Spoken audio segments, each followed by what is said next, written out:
اعوذ باللہ من الشیطان الرجیم بسم اللہ الرحمن الرحیم اللہم صلی علی محمد وآل محمد۔ او لوگ جیڑے تہجد آدھی نماز شب پڑھ دیں، مومنین مسلمین، انہاں واسطے امام صادق علیہ السلام نے ارشاد فرمائے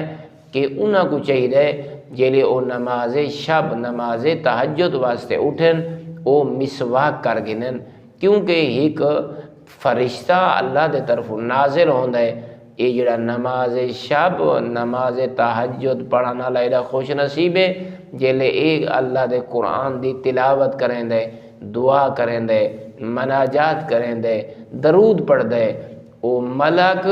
ایندے منہ دے ہوتے اپنا منہ چ رکھ دے اور تمام چیزاں کو محفوظ کر کے رہیں آسمان دی طرف پرواز کر ویندے،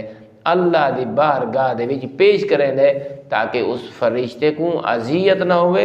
جیلے تساں قرآن دی تلاوت کر رہی ہو، جیلے تساں دعا و مناجات کر رہی ہو، جیلے تساں محمد و آل محمد علیہ السلام تے درود پڑھ رہی ہو، تو آدھے منہ دے وچوں خوشبو آمنی چاہیے۔ والحمدللہ رب العالمین۔